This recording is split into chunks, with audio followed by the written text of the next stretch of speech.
Anywhere you go, give it on. Anywhere you say, anywhere.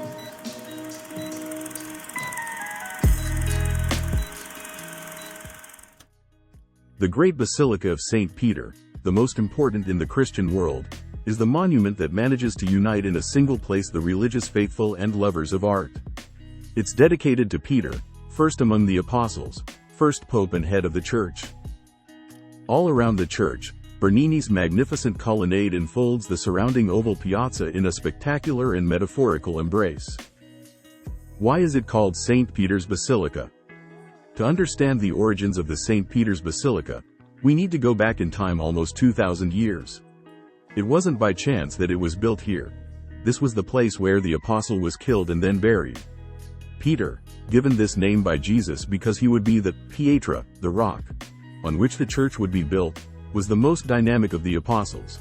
He was put in jail and then miraculously liberated. He left Jerusalem for Rome, center of the Roman Empire. Here he was first bishop then pope for 25 years. During the ferocious persecution ordered by Nero, Peter ended up in jail along with thousands of other Christians and died crucified, around 64 AD on the Vatican Hill.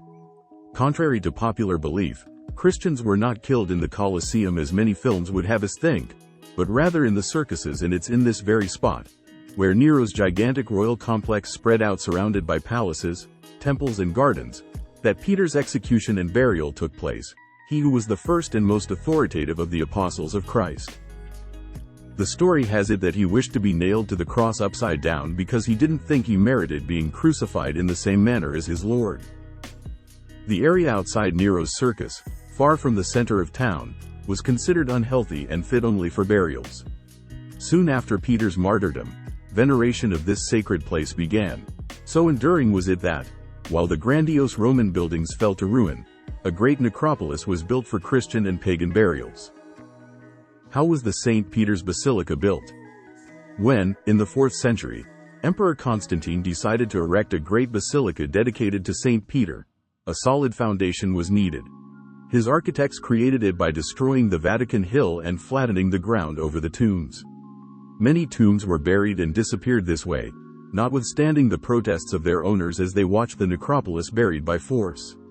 This is how the first basilica was born that, since then, has represented the physical and spiritual center of Christianity. It was a spectacular building that safeguarded priceless works of art and golden relics. It appears that the pilgrims of those times were overwhelmed before such great marvels. The first Basilica of St. Peter functioned for more than 1,000 years and was very different from what it is today. Its original shape, now lost forever, was the same as the Basilica of St. Paul outside the walls, built in the same period, with 5 naves, the colossal central one incredibly high-ceilinged. The building Constantine wanted protected what for everyone was a monument of Christianity, the tomb of St. Peter. Its exact spot is known thanks to the strength of the tradition that passed down the location, and to the fact that Christians and above all the first popes, did anything they could to be buried as close as possible to the founding father of the church. Remember that the main altar, covered by Bernini's baldacchino, in the St. Peter's Basilica today, is exactly above the altar of Constantine's Basilica, which is located exactly above the tomb of St. Peter.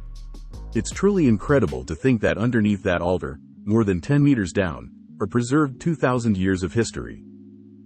1,000 years after its founding, Constantine's Basilica began to show signs of collapse. At the dawn of the 15th century, Pope Nicholas V and the architect Bernardo Rossellino, wanting to build something that surpassed Constantine in magnificence, set to work on what would be one of the most famous and demanding building sites of the Renaissance, the so-called brickworks of St. Peter, that would go on for a good 200 years. Constantine's imposing edifice was demolished to leave space for the new basilica, that which we know today. Many prestigious architects and artists of the time were involved with the construction of St. Peter's, but almost 100 years after the work began, it was first Donato Bramante and then Michelangelo who created the revolutionary plan of the new construction. The first design of the Renaissance basilica, Bramante's, was daring and grandiose. An immense dome as big as that of the Pantheon, on top of an equally majestic church. St. Peter's brickworks continued with many changes during construction and interruptions until Pope Julius II called Michelangelo, entrusting him personally with the job of finishing the basilica and of designing his monumental tomb, something that became an obsession for Michelangelo. Later, it would be the same pope that would ask the artist to paint the ceiling of the Sistine Chapel. The dome was one of Michelangelo's many flashes of genius. He modified Bramante's original design to give the dome more importance. He wanted it larger than the one on the Church of Santa Maria del Fiore in Florence, designed by Brunelleschi, but which had certainly inspired him. In fact, the dome is supported by large curved beams but, like the dome in Florence, the secret is that it's a double dome, one on top of the other with a space in between. It was an ingenious solution because the lower part is what holds everything up. The upper part has only the job of protecting the rest of the structure. Michelangelo died before the dome was finished, however, and the work was brought to a conclusion by Giacomo della Porta, who raised it even further, making the dome more slender and solid, and even finished the job in only 2 years instead of the 10 years that had been expected. The end result is a structure weighing 14,000 tons, with the cross a good 130 meters above the ground. Michelangelo, besides designing the cupolone, as the Romans affectionately call the enormous dome, also has the merit of setting the simple and majestic style of the exterior of the St. Peter's Basilica, that was actually completed by Carlo Maderno.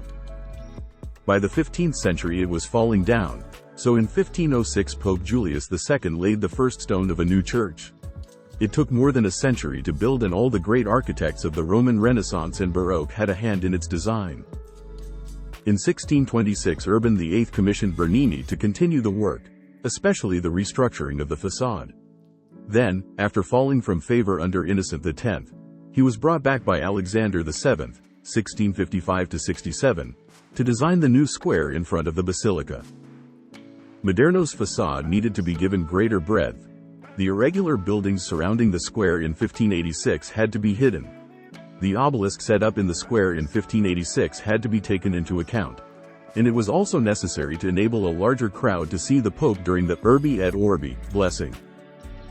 Bernini's solution was to design a piazza in the form of an ellipse, bordered by a quadruple colonnade forming a portico wide enough to let a carriage pass.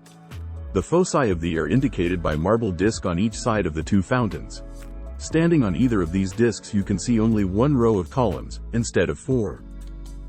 2 wings link the colonnades to the St. Peter's Basilica, the one on the right end at the Scala Regia, the one on the left at the Arco della Campane. In 1626, when the new basilica was finally finished and consecrated, pilgrims from all over Italy and Europe were at last able to admire the immense beauty of this holy place. The basilica is so gigantic that its true proportions are easily missed at first glance.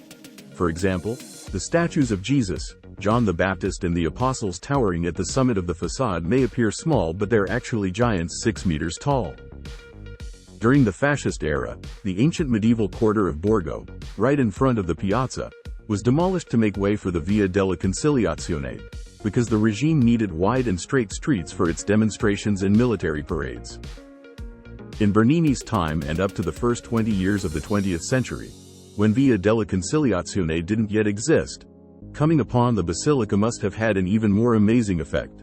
From the narrow alleyways of the picturesque medieval neighborhood, you suddenly found yourself face to face with the enormity of the columned piazza and the startling whiteness of the basilica, leaving you literally breathless. From everywhere, the faithful have come to St. Peter's for centuries.